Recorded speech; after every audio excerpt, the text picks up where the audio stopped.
Hello guys, magandang araw and welcome back to my channel. So ngayon guys, for today's video, sasagot tayo ng mga katanungan ng ating mga kababayan about sa age requirements at age limit ng factory worker bound to Taiwan. Marami ang nagtatanong dito guys, kaya yun ang sasagutin natin for today's video. So tara!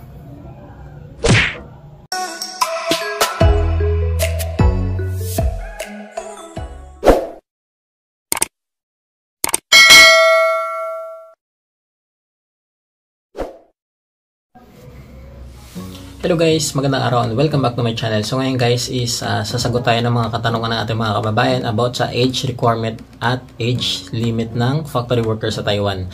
Kasi marami po ang nagtatanong guys kung ano nga ba talaga ang age requirement at age limit ng factory worker sa Taiwan.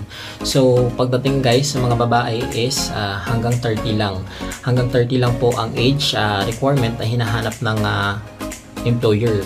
Pero guys, nakadepende pa rin sa employer kung tatanggap sila ng above 30 kasi minsan nagko-consider sila ng 31 pero depende po sa qualification guys at sa experience ng meron kayo. Minsan kasi merong mga employer na tumatanggap ng 31 hanggang 32 pero depende po yan guys. Kaya hindi natin may papangako na kayo po is qualified or tatanggapin ng employer pag kayo po is above 30. So pagdating naman guys sa mga lalaki is medyo mataas ang binibigay nilang qualification. Pag sinabi mo kasing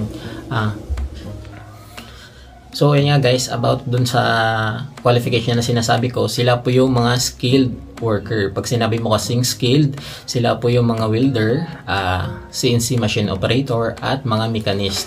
So medyo mataas po ang binibigay na qualification sa kanila ng employer at mga agency kasi medyo mataas po ang standard nila. So ang requirement guys ng mga welders, kailangan at least 1 year or 3 years experience pagdating sa mga requirement nila. Pag sa mga ano din guys, sa mga CNC machine operator, ganon din po ang qualification na kailangan ninyong i-provide. So at sa mga normal naman na mga factory worker guys is katulad sa mga production operator, pwede naman po na hanggang 38 pero kailangan po kayo po ay i-request ng inyong kamag-anak. Kunyari may kamag-anak kayo sa Taiwan guys na matagal na sa company na pinagtatrabahuan niya, pwede niya kayong i-request na kayo po is i-request ng employer sa agency na kayo po ay papupuntahin sa Taiwan para magtrabaho bilang isang factory worker doon. Pero nakadepende pa rin po guys sa employer yan kung kayo po is i-consider yung application ninyo. So ang age requirement talaga guys ng babae at saka lalaki is hanggang 30 lang talaga. So ayun nga, ulit-ulit natin sinasabi, nakadepende po sa employer kung hanggang kailan at kung i-consider nila yung application nila pag kayo po is above 30 na. So yun lang guys for today's video. Sana nakatulong itong video sa inyo.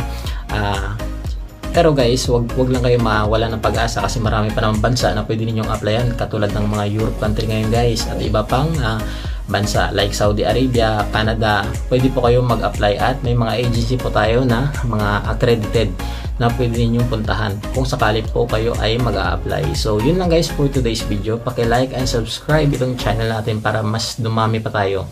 So thank you for watching and good luck!